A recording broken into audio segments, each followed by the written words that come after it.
নজর রাখবো পরবর্তী সংবাদে। চৈত্রের শুরু থেকে এই লক্ষ্য করা যাচ্ছিল কাল বৈশাখীর তাণ্ডব, এবং ইতিমধ্যেই যেটা খবর যে আবহাওয়া দপ্তরের পক্ষ থেকেও প্রত্যেকটি রাজ্যের ক্ষেত্রে সতর্কবার্তা জারি করে দেওয়া হয়েছে, এবং কখনো বা কোনো রাজ্যের ক্ষেত্রে হলুদ সতর্কবার্তা, কখনো বা লাল সতর্কবার্তা। তবে তারই মধ্যে পশ্চিমবঙ্গে লক্ষ্য করা যাচ্ছে বিগত বেশ কয়েকদিন ধরে ঝড়ো বৃষ্টি, একই সাথে বজ্রপাত। আজও তার ব্যতিক্রম নয়, সোমবারও সেখানে ঝড় বৃষ্টির সতর্কতা। দক্ষিণবঙ্গের বেশ কয়েকটি জেলায় কাল বৈশাখীর সম্ভাবনা, একই সাথে দমকা হওয়া লন্ডভন্ড করে দিতে পারে দুই এক জায়গা, এমনটাও খবর। তবে যদিও এ সম্পর্কে বিস্তারিত জেনে নেবার চেষ্টা করব, আমাদের সাথে রয়েছে বিশিষ্ট সাংবাদিক অঞ্জন শুকুল। কি বলছে শুনবো। অঞ্জন বাবু, আপনাকে প্রথমে নিউজ ভ্যানগার্ডের পর্দায় স্বাগত। অঞ্জন বাবু, পশ্চিমবঙ্গের কি আপডেট পাচ্ছেন আপনি আবহাওয়া সম্পর্কে?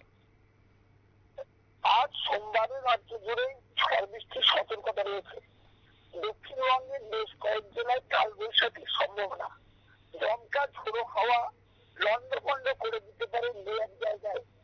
দক্ষিণবঙ্গে আজ সোমবার বৃষ্টির সম্ভাবনা রয়েছে। উত্তরবঙ্গে বৃষ্টি চলবে বুধবার পর্যন্ত। এর ফলে গত কয়েকদিনের দাবদাহ থেকে দক্ষিণে মুক্তি। আগামী দুদিনে রাজ্য জুড়ে 2 থেকে 4 দিনে সেলসিয়াস পর্যন্ত তাপমাত্রা কমতে পারে ঝড় বৃষ্টির কারণে। আজ বাঁকুড়া, হাওড়া, ঝাড়গ্রাম, পূর্ব পশ্চিম মেদিনীপুর জেলায় বজ্র বিদ্যুৎ সহ হালকা থেকে মাঝারি বৃষ্টির সাথে সতর্কতা। বজ্রপাতের আশঙ্কাও থাকবে, এমনটাই সতর্কতা আবহাওয়া দপ্তরে।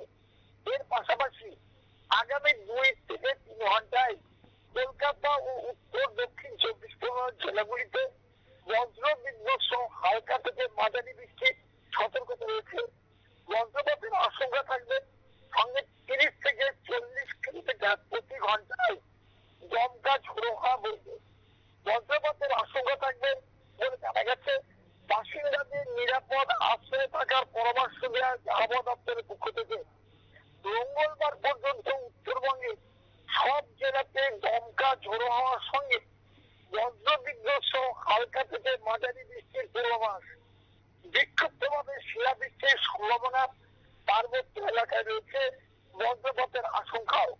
মঙ্গলবার ঝড় বৃষ্টি বাড়তে পারে উত্তরবঙ্গের দার্জিলিং, কালিম্পং, আলিপুরদুয়ার, কোচবিহার ও জলপাইগুড়ি, এই 5 জেলাতে আবহাওয়া দপ্তর সূত্রে জানা গেছে। একদমই। তো সেই জায়গায় দাঁড়িয়ে এই যে সতর্ক বার্তা জারি করে দেওয়া হয়েছে প্রত্যেকটি জায়গার ক্ষেত্রে, কতদিন পর্যন্ত থাকবে এই সতর্ক বার্তা? কবে নাগাদ উন্নতি হবে আবহাওয়ার?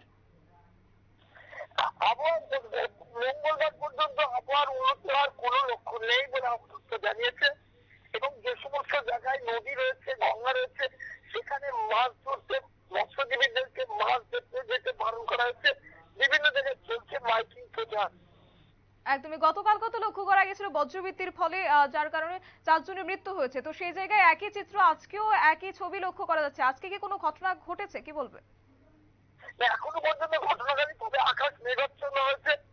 সকালের দিকে বর্ধমানের দিকে, বর্ধমানের জামালপুরের দিকে কিন্তু ঝড় বৃষ্টি হয়েছে, ব্যাপক ক্ষতি হয়েছে। এখনো পর্যন্ত বিভিন্ন জায়গায় শুরু হয়নি, তবে সন্ধ্যের মধ্যে কিন্তু রাজ্যের প্রতিটি জেলাতে ঝড় বৃষ্টি শুরু হবে বলে আবহাওয়া দপ্তর থেকে জানা গেছে। একদমই। ধন্যবাদ অঞ্জন বাবু আপনাকে। বিস্তারিত তুলে ধরলো আমাদের সাথে বিশিষ্ট সাংবাদিক ছিলেন অঞ্জন শুকুল। এবং যেটা খবর যে আগামী মঙ্গলবার পর্যন্ত একইভাবে আবহাওয়ার পূর্বাভাস থাকছে, এবং উত্তরবঙ্গের ক্ষেত্রে বিশেষ করে সব জেলাতেই দমকা ঝড়ো হাওয়ার সঙ্গে বজ্রবিদ্যুৎ সহ হালকা থেকে মাঝারি বৃষ্টিপাতের পূর্বাভাস আবহাওয়া দপ্তরের পক্ষ থেকে। নিয়ে নিচ্ছে ছোট একটি বিজ্ঞাপন বিরতির, সঙ্গে থাকুন।